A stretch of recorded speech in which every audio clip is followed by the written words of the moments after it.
This is Wycombe Sound. Hello, you're listening to The Art Show on 106.6 FM at Wycombe Sound. I'm your host, Dane Cobain. This is the show where we talk about the local art scene. We cover events when we can, when the country's not in lockdown, but also obviously virtual events. We have a different guest on each week. We play a bunch of local and indie music as well, and later on in the show we will have some entertainment recommendations, including an album review from Twangling Jack Ford over in the Ilk Shed. You can find us on Facebook. If you just search for The Art Show Wycombe Sound, you should be able to find us, no problem. And you can also email me here on the studio on dane.cobain@wycombesound.org.uk if that's something that you're interested in. I want to hear from poets, musicians, anyone really who's got recordings, MP3s and stuff that they can send in and that we can play on air. But also any news, let me know and I'll try and share that as well. But in the meantime, let's get on with this week's show. So I normally kick things off by having a little ramble about something. I spend a lot of my time rambling. I know I'm not really selling myself very well, but I don't know how else I would describe it. I run a YouTube channel in my spare time and talk about books. There's actually a whole community of us there, and part of doing that kind of requires me to just ramble, at will on any given subject or any given book. So this week's ramble is going to be about Rubik's Cubes, and I'm currently playing with a little mini one now.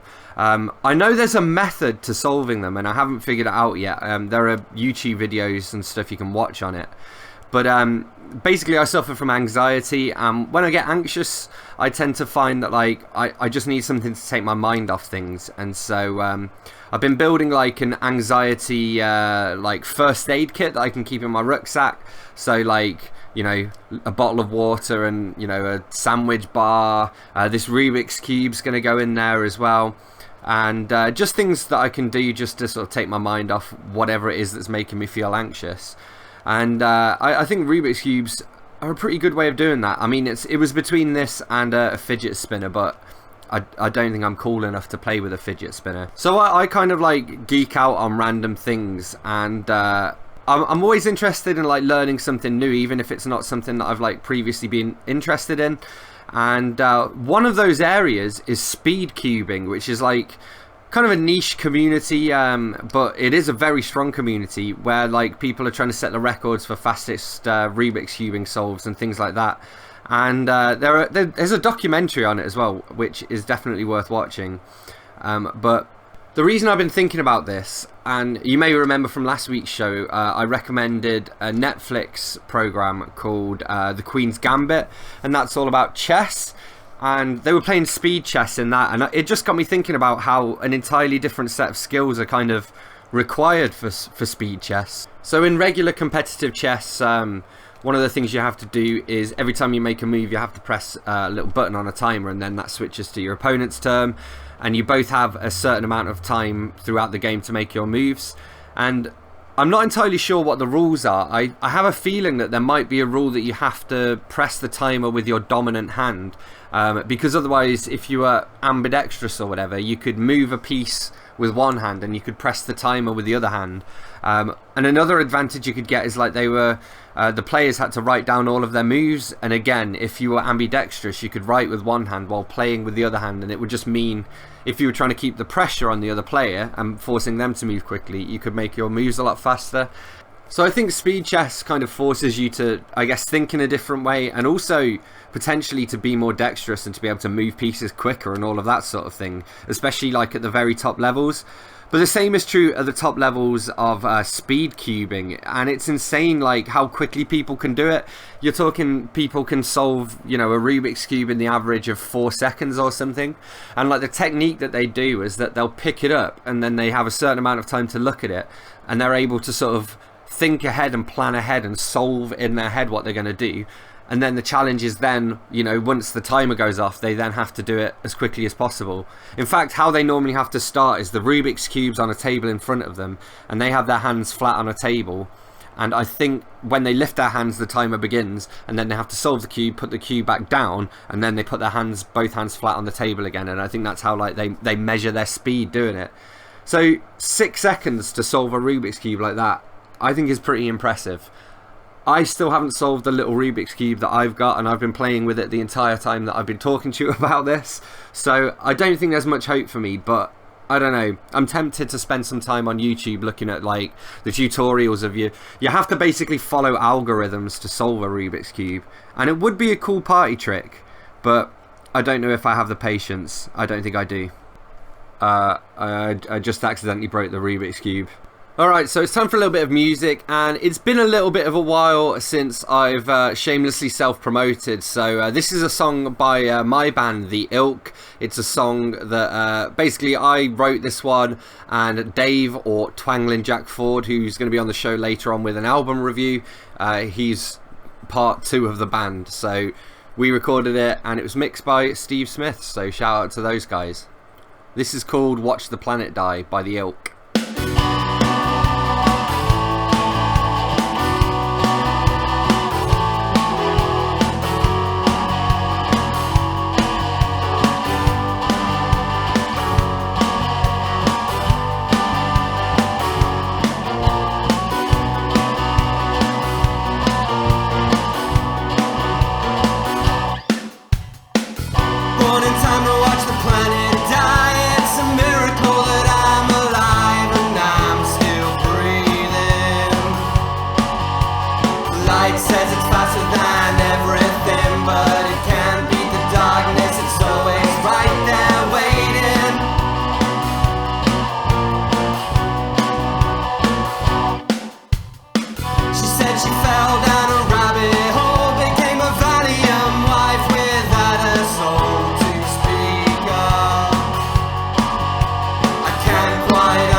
Love music, love talk, love Wycombe sound. Being a foster carer isn't just about providing vulnerable children a safe home. It's about loving, listening and guiding. It's about changing their lives. If there's space in your home and you have the time and patience, then Nexus Fostering wants to hear from you. We're your local fostering agency, rated outstanding by Ofsted, and we're here to support you in supporting them with full training and a competitive allowance. For a career that really makes a difference, visit nexusfostering.co.uk or call 0800 389 0143. Hi, it's Pippa here. Join me every morning at 7 o'clock for the Wycombe Sound Breakfast Show, featuring all your usual favourites, including Carefree Karaoke, The Breakfast Banger, Chickatita's Choice, and in an effort to keep your morning routine as normal as possible, we'll be taking the register at 8:45. I'll name check all the people that have been in touch with me every morning. So why not tweet me, send me a message on Facebook, or email studio@wycombesound.org.uk. Don't be late now, and no skulking behind the bike sheds. That's the Wycombe Sound Breakfast Show every weekday morning from 7. This is Wycombe Sound.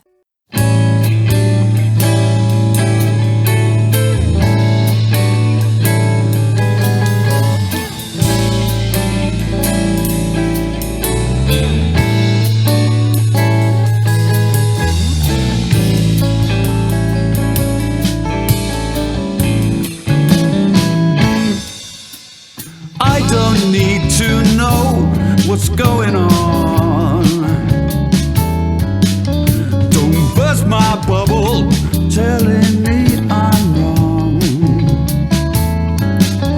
No social media's pushing me to say that left is right, we're finding every day. It's not fake, it's not funny, just true. It's not fake, it's not funny, just true. The powers that be are telling me to say that it's all good, everything has come my way. A falsehood just to make the party blow. Majority misleading us to go. It's not fake, it's not funny, just true. It's not fake, it's not funny, just true.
It's true.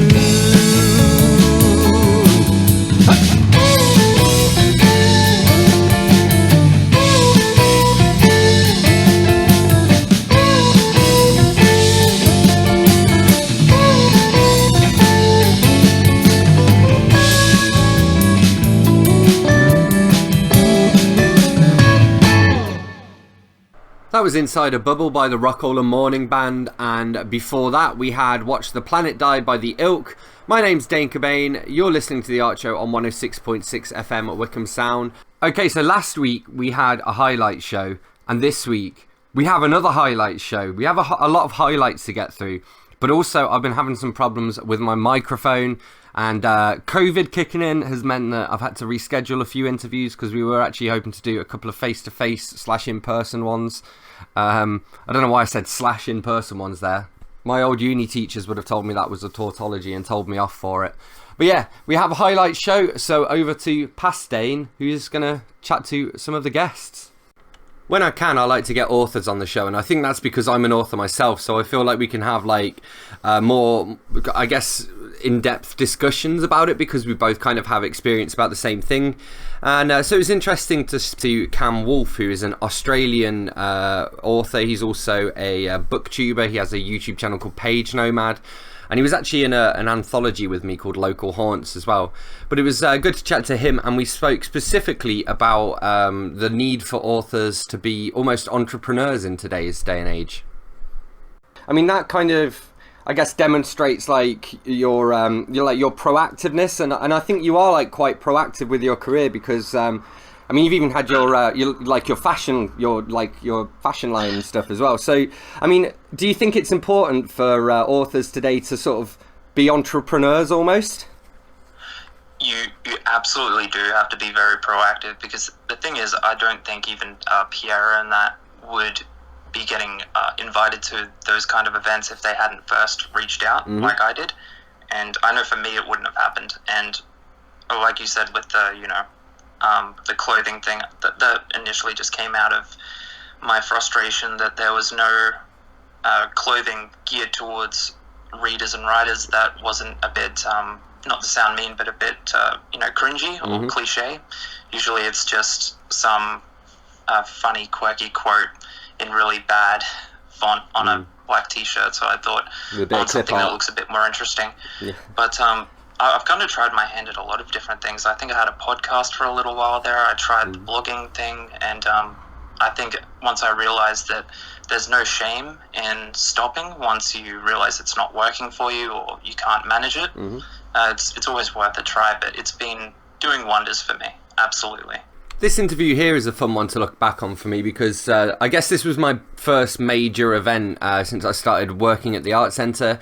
So over the summer we put on a lockdown art exhibition, and I chatted to Dan Wilson of Decreate, who was one of the sort of the leading figures in arranging this exhibition and making it happen.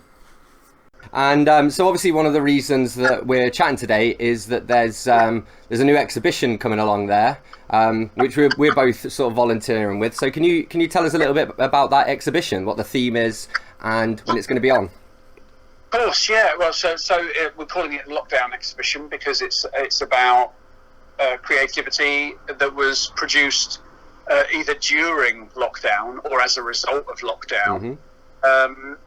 Yeah, in the sense of, I mean, I don't stop really, so I'm always doodling and drawing and whatever. So in lockdown, it was nice doing that kind of work. Like I do with a friend, I do a little comic for a local newspaper. So I got a bit more involved with that and stuck into that kind of thing, which was good. As well as doing a few paintings and doing this portraits for the NHS. Yeah. So it was like an Instagram-led project that kind of went viral between artists, and it was a way of connecting NHS workers with artists, and that was really cool. So I did a couple of portraits of people for that. So essentially, I've got one of those pictures still, which is of an NHS worker called Debbie, she's based up in Scotland, and I painted her portrait, and I've kept it for the show. And then when the show's over, I'm going to post it to her. So it's kind of like stuff like that, and just chatting with people and finding out, some people haven't created anything, but now lockdown's been eased, they've kind of become really productive. Yeah. So it's kind of like reacting against it or to it, or showing work that can be about anything really. So yeah, we just invited loads of people, loads of artists, loads of makers, ceramicists, cartoonists, you kind of name it. Just a load of people, friends of the centre, friends of friends, connections and just said, would you like to come and put some work up? Now we're able to use the amazing kind of big old church space. And we've done a few good shows every year. And we had another big show which was going to happen in Bucks Art Weeks, but because that cancelled, this is like a kind of, we're moving again. It's looking forward and getting people together. One of the cool things about running that exhibition is that we also had a sort of spoken word listening corner, and I managed to convince Isabelle Kenyon to get involved. Isabelle runs a poetry press called Fly on the Wall Poetry Press. They've sent me some books to review here and there, and actually hopefully I'll be interviewing some of their authors soon as well. But she submitted some of her poetry to be included at the listening corner, and we chatted to her on the show about Fly on the Wall Press and the meaning behind their mission statement and what they hope to accomplish as a publisher. So one of the things I want to talk to you about is Fly on the Wall Press. So I noticed I think it's your tagline is that you're a publisher with a difference. So I wondered if you could explain what the difference is. So everything that we do, we try and do with a conscience or a social message. So sometimes that it's openly political, or sometimes it's that it has some sort of moral to it, or that it's focusing on an underrepresented group or issue. So, for example, we have a range of anthologies, and each anthology fundraises for a certain charity. So the first one we worked with was Mind, and we did a mental health poetry anthology. And then we did one for Crisis Aid UK, who work around the world with refugees and various crises to get them the aid that they need and shelter. And that one was on, I should probably say the names. It was called Persona Non Grata. And that was about social exclusion around the world and homelessness and displacement. And then our most recent anthology for charity was Planet in Peril, which is an eco-poetry anthology, which Dane reviewed, so you can check it out. But so that one was WWF and the Climate Coalition. So I'm always trying to do, in every sort of part of the business, there's got to be ethical. So I pride myself on, say, like you have Penguin, I think they do like 10 or 8% royalties. I always try and do like 3 times that, and like every part of the process I try and make it quite collaborative. So have I think that's what you can do with a small press anyway. You can be more intimate and in depth with your authors, and make it a really pleasant experience to work on them with it. So in terms of like the actual book printing and everything, obviously I try and make sure everything is sustainably sourced, and just make it a sort of approachable kind of publisher. And I mean, so I guess is the reason that you're actually able to do this as well is because you guys are a non-profit, right? So I mean, maybe just the nature of it at the start as well. When you start a small press, you don't make profits. It's quite easy to be. But no, so we're also like a social enterprise. So we're not like a registered company yet, but as we grow, we're going to be. But everything goes back into the books and into promoting our authors. And also a large proportion of our anthologies go to the charities that they support. So next up we have Stevyn Colgan, and he's an interesting case because he is an author and he was at the Lockdown Art exhibition, but not at the spoken word corner. He's actually an artist as well, and we chatted to him about a whole range of fascinating stuff, including how he worked his own father's uncompleted manuscript into his detective novel, and he also had some really cool statues on display there at the art centre. So I want to talk as well about those mysteries, and because you mentioned your father as well. So can you tell us a bit about how because you integrated part of one of his manuscripts into your novel, right? I did, I mean, Dad was very unfortunate, bless him. He had a heart condition all his life he didn't know about. And unfortunately, at the age of 51, pretty much just as he'd retired from his police career, he had a massive heart attack and died. I said the age of 51, no age at all. I'm 59 now, and it's quite terrifying to think that, what would, how much you miss in your life. I'm still looking to years ahead and all the things I want to do yet. So to go at 51 is awful. But the one thing that Dad had always wanted to do, he'd had a lot of articles published in magazines and newspapers. He was a very competent writer, but he would been constructing a novel, a murder mystery novel, very much in the style of Agatha Christie or someone like that, Guy Marsh or someone like that. You know, quite sensible, quite serious. And this is, don't forget, this is pre-internet days because he died in 1991. And so he'd done all the research, all the historical research, by writing to people and by going into libraries and things like that. And he'd amassed all the detail he needed, started writing, got 4 chapters in and died. And the really sad thing about it is I've got quite a lot of his notes, and I've got the 4 chapters in his original typewritten script. But my mum insists that there was a little black book in which he noted down everything to do with the plot and that, and we've never found it. And whether or not we will ever find it, I don't know, because my mum's moved house about 5 or 6 times since then. It may possibly be in a box in the attic that's just moved from house to house to house. I don't know, but the big problem was that it meant I couldn't finish the novel because I didn't, although I had details of the characters and the setting and everything like that, I had no details of the plot or who done it or whatever. So what I decided to do was, when I wrote A Murder to Die For, which was the first of the novels, it's a comedy murder mystery that takes place at a murder mystery convention, because I thought that was very funny in itself. The idea that, you know, the victim, the witnesses, the murderer, everyone are all cosplayers. They're all dressed up as detectives, you know. So when you're saying, well, I think the person who did it was dressed as Miss Marple, that could have been, you know, one of several 20 Miss Marples, people.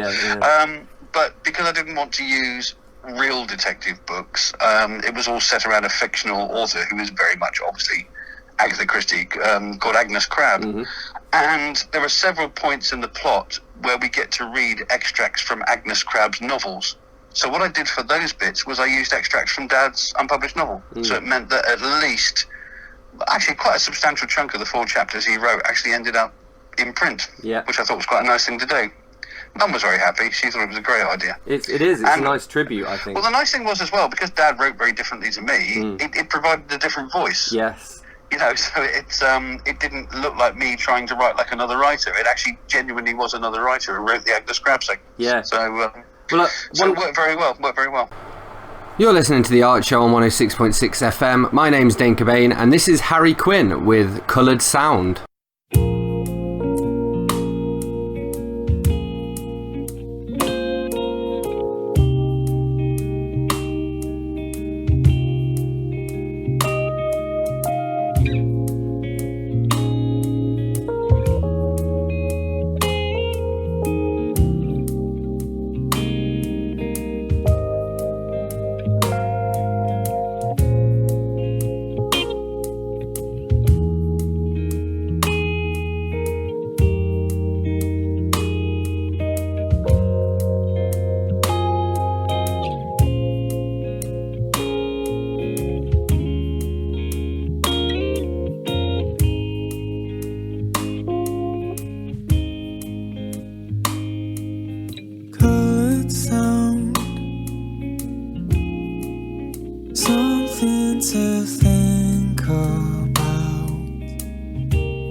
Hurry round.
You're listening to The Art Show on 106.6 FM Wycombe Sound. My name is Dane Cobain. One of the cool things about running this show is that I was able to bring it all the way round full circle and to do an interview with Clare over from Planet Clare. Well, she was Planet Clare. She'll actually explain in this clip what her new shows are. But I first started appearing on Wycombe Sound because I was a regular guest on Clare's show, and then I went on from there to sort of get my own show, and so it was cool to, as I say, bring that around full circle.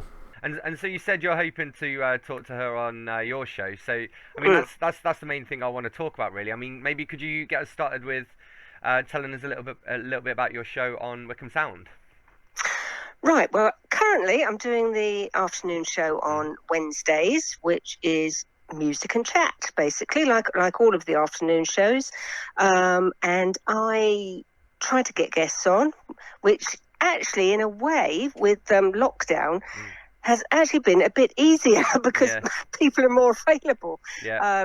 Or they all don't have the phone. So I interview people about books, as I was just talking about, or it can be music, other art. I cover a lot of green issues as well, or try to, and a lot of animal issues. I talk to Ian Senator, who's from Cats Protection in Wycombe. I talk to him once a month about the cats that they have available for rehoming.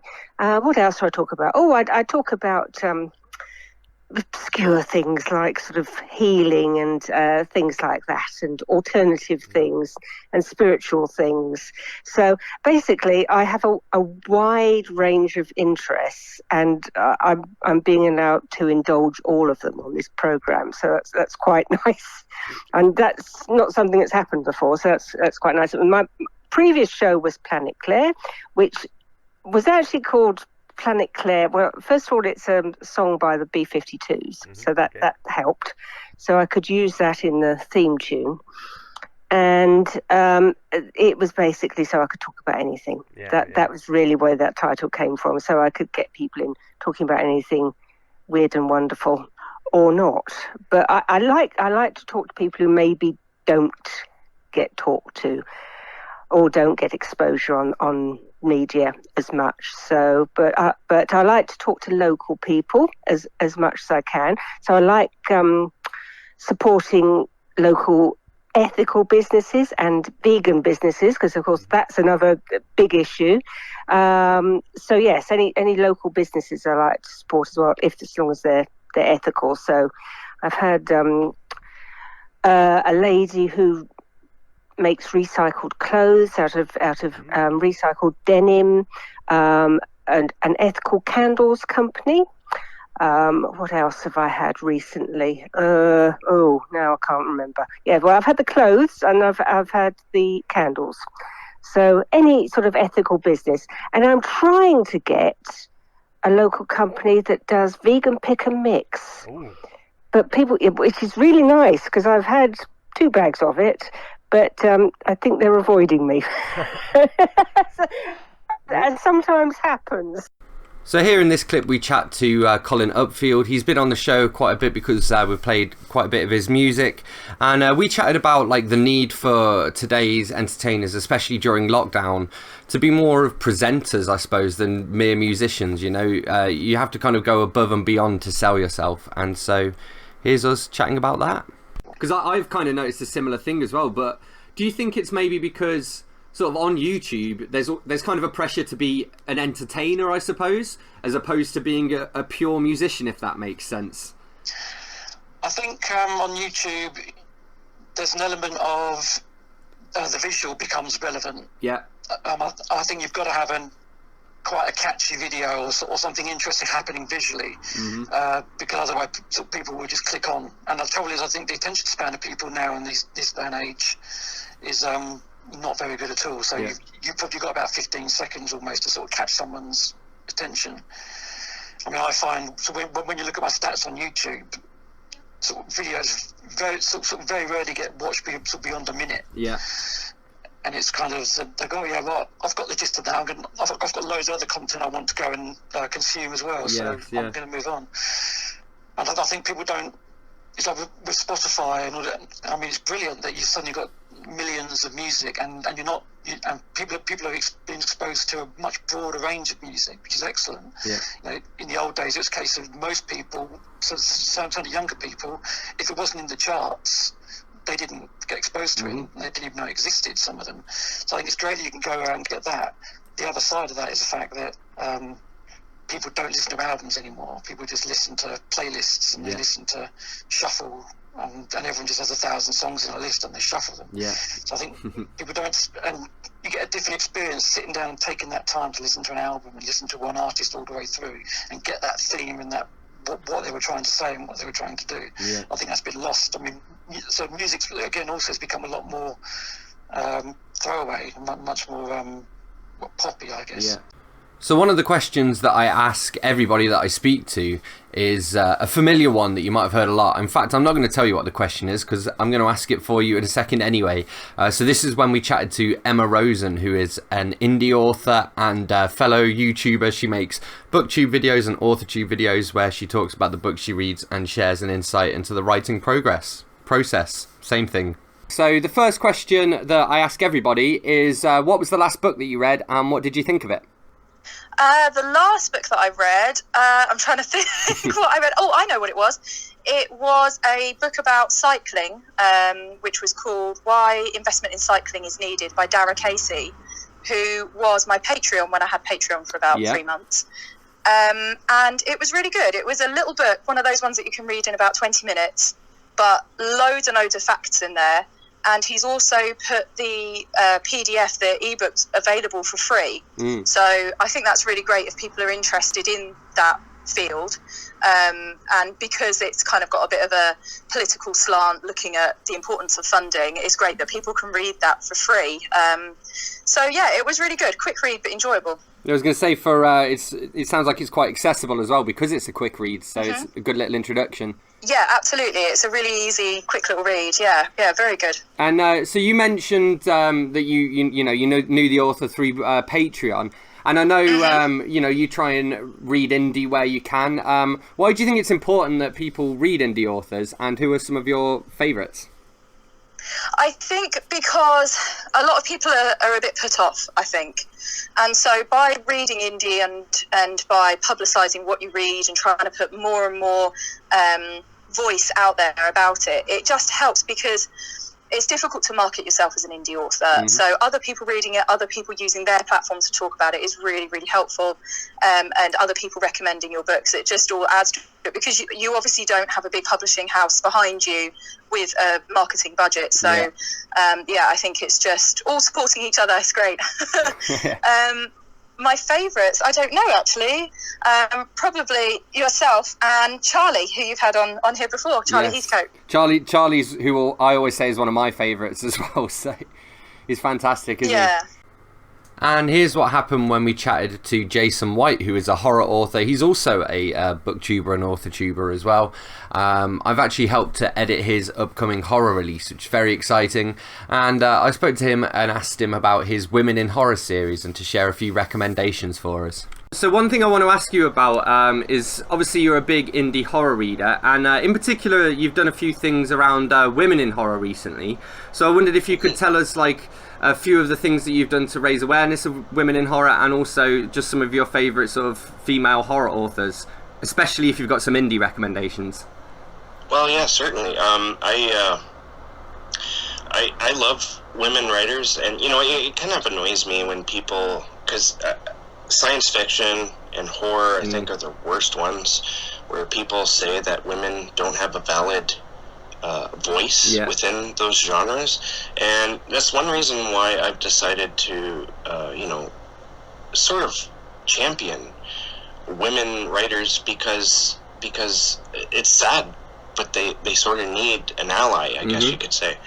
And so what I do is I had, with the Darkness Dwells podcast, I've had there's a blog on there too, and I did top 10 lists of horror women writers that I recommend, and also on my YouTube channel, Jason's Weird Reads, I've done similar.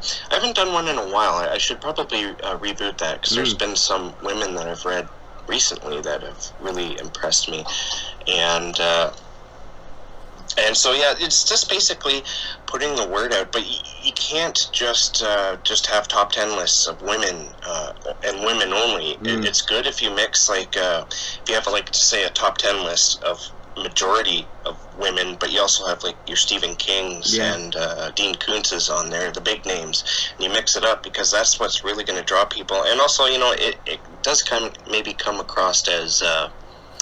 what's the word I'm looking for?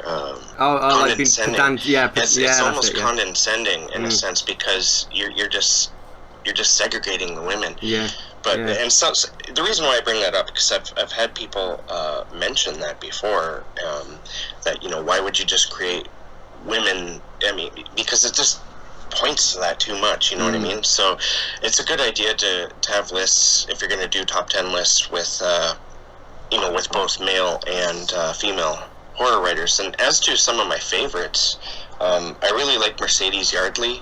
She writes these whimsical stories that are just heartbreaking, and yet you can't help but envision them, at least my brain, as like almost cartoonish in a sense, but I don't mean that as an insult by any way. I'm talking like Tim Burton type of that type of feel about them. I also love Gwendolyn Keist. She did The Rest Maidens, and she has a collection of short stories out there. She just recently came out with another collection of short stories, I think. I haven't gotten it to it yet, but it's fascinating. I absolutely love her work as well. You're listening to The Art Show on 106.6 FM at Wycombe Sound. I'm your host, Dane Cobain, and this is Occasionally David with The Beaver. What a title.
Love music, love talk, love Wycombe Sound. We understand that everyday life is going to become challenging over the next few weeks and months, but we want to reassure you that the Wycombe Sound team are here to inspire and entertain you with local, relevant programmes and information.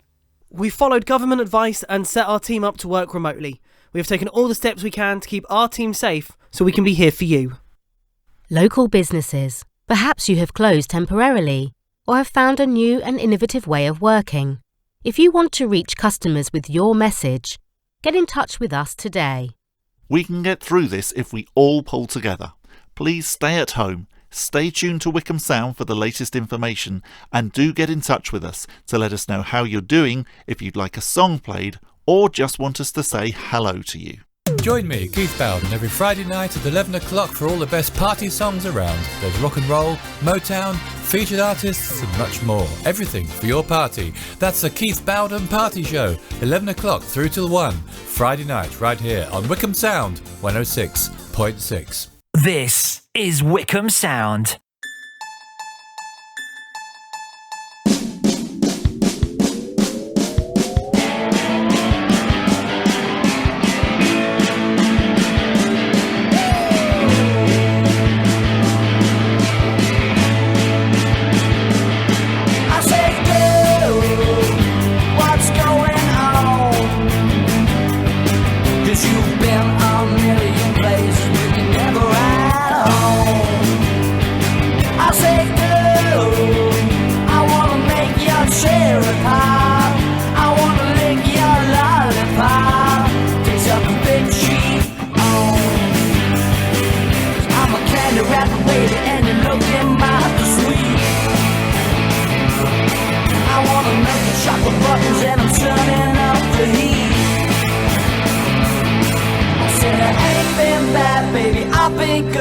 Something's going on in the neighborhood. I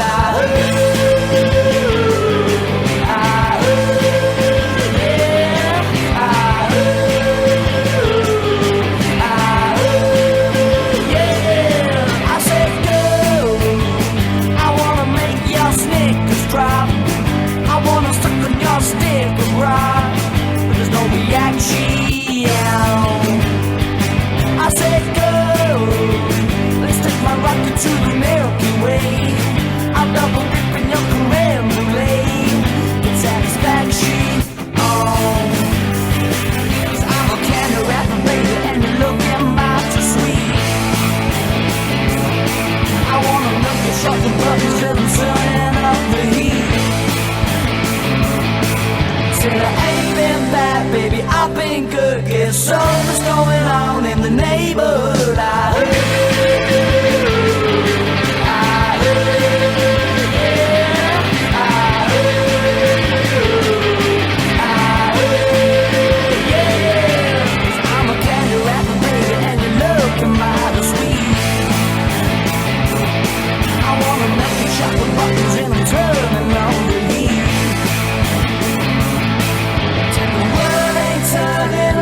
Should get something's going on in the neighborhood. I heard.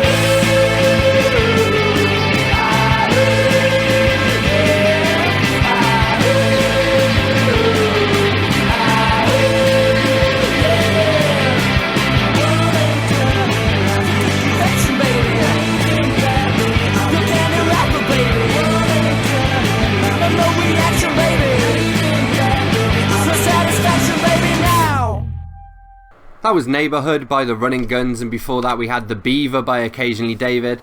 My name's Dane Cobain, you're listening to The Art Show on 106.6 FM at Wycombe Sound, and we reached that part of the show where we share a few entertainment-y recommendations. So each week we share a book, a TV show or a movie, and then we hand over to Twangling Jack Ford over in the Ilk Shed for an album review. So we're going to start out with this week's TV show. I'm going to have to go with Ideal. It's an old BBC show from back in the day. And the reason I'm talking about this is there's a very specific reason. It's been on my mind because Johnny Vegas was in it. And he was recently in Wycombe Food Hub donating some food because he was involved in a shoot that was taking place here in High Wycombe, which I thought was pretty cool. So shout out to the guys at Wycombe Food Hub. Ideal basically follows like a Mancunian drug dealer living in a council house, and it's like a sort of a dark comedy following his exploits, really. His best friend's like a policeman. They have various gangsters stopping around, including the guy called Cartoon Head, who has like a Mickey Mouse face mask glued to his head. So it's kind of surreal at times, but very entertaining. It's a shame they don't make it anymore. For this week's book, I'm going to go ahead and recommend a book called Counterclock World by Philip K. Dick. So he's a very influential science fiction writer. He's the guy behind the stories that became Blade Runner and Minority Report. And in Counterclock World, he basically has kind of created this version of our world in which time has started to run backwards, and people wake up in their graves to the point at which other people have jobs where they have to, go and find these people and dig them out. It's really a fascinating concept. It's also interesting because he wrote it in 1967 and it was published in 68, which is the same year that Martin Luther King was killed. And the core storyline of the book is that a black civil rights leader is due to be resurrected, essentially, and we kind of follow the political upheaval that follows that. It's a really fascinating read, especially when you consider the time period it's set in, and when it was written as well. I will say that it kind of started to lag a bit towards the end, but overall it was a fantastic read and I would definitely recommend it. And that brings us to this week's album review, so over to Twangling Jack Ford in the Ilk Shed. Over to you, Twangling Jack. A man who used to live on my street once played in the biggest music concert ever. I'm amazed that there are young people in this town who do not know about Howard Jones. Who else do we have? Just Benjamin Disraeli and James Corden. In preparation to talk about his album Humans Live, I watched his performance at Live Aid. I'm not a fan of 80s synth pop, but at Live Aid he played a grand piano and played so much better than I remembered. At the time, I expect people were disappointed that there was no rack of synths and no Jed dancing a mime like they had done on Top of the Pops. The standout track on the album for me is probably What Is Love Anyway, which would be a great pop song however it was performed. But the thing about Howard was that he did it all himself, everything apart from the obligatory carelessly whispering sax on one track. In the early 80s, a bit of poo-doo-weep sax was as important as the oversized jacket with the sleeves rolled up. Much of the album sounds like he was trying out all the sounds, and anyone who has worked with a keyboard player will know how they like to try out all the sounds. The boing-boing of the synth bass, the snare that sounds like a ruler slapping on a desk, droning pads and wobbly brass with pitch bend. That sound that sounds like a finger on wine glasses. It was the sound of the time, but nothing dates faster than the fashionable. The less frenetic, slower songs passed the test of time better. Hide and Seek is a good number, though I preferred the acoustic Live Aid version. From my West London cocoon of smugness, I was always grudgingly impressed by New Song, his first big hit. The verses follow a call and response structure with the synths answering the vocal. Like a bucket full of earworms, it builds to the chorus chant of "Throw off your mental chains," a line that sounded profound when played next to the vacuous Kylie and Jason pap of the era. Not bad for a pretty boy from the sticks with bleach blonde hedgehog hair. Wycombe musicians seem to talk surprisingly little of Howard Jones. I've met Jed the dancer at local events, and I've socialised with the man who wrote many of his lyrics and would hold court next to the stage at the Bellevue open mics and electric jams. I did my bit to keep his name alive by paying tribute to him in the song Sweet Home High Wycombe, and now by recommending you listen to Humans Live at least once, in the same way as you would have to go to the caves and see the weighing of the mare at least once. Alright, so that's about it for this week's episode of The Art Show. As always, my name is Dane Cobain. You can find The Art Show on Facebook. If you just search for The Art Show Wycombe Sound on Facebook, you should be able to find our page. You can also reach me on dane.cobain at wycombesound.org.uk. That's dane.cobain at wycombesound.org.uk. And I particularly want to hear from musicians, poets and other performers who have MP3s that they would like to share with the world. And on that note, I'm going to leave you with one last tune. So this is by Humans Can't Reboot, and this is called Starlight. I'll see you next week.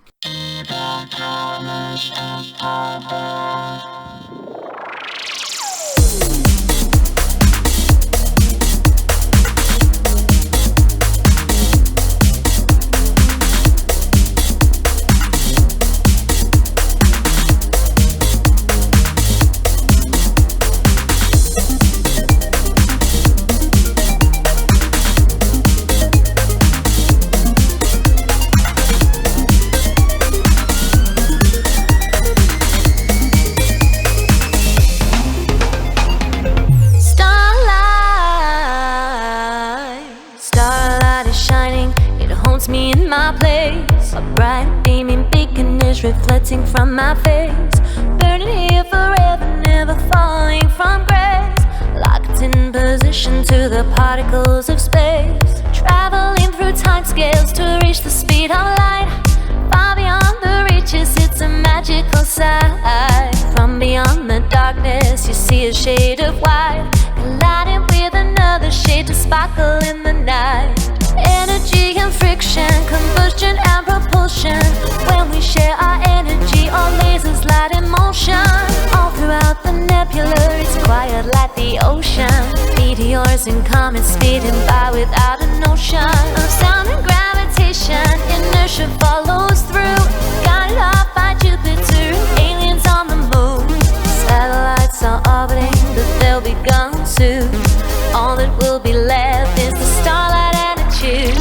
See the colors of the world as they shine, so bright, up so high in the sparkling night sky. Starlight.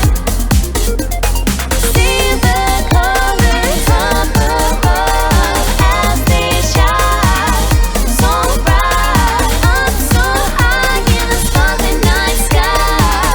Starlight, starlight, starlight. Shape-shifting patterns that are altered waves of noises, laying next together so that we can hear the voices. In between the galaxies, you watch it as it poises. Time divided sound being trapped by people's choices. Stars sending signals through the people and the planets, with 100 billion beings listening to common habits. Humans digging holes beneath the earth like rabbits, to reach the inner core to discover all the magnets. Looking up at night, you can see a million things, all of which should help you as you open up your wings. Everyone is waiting for your mind and all it brings. Deep inside your thoughts is a melody that sings. Far beneath the sun and still a million miles away, whispers echo harmonies that bring upon the day. A peaceful intuition represented by the way. All the constellations form a clouded shape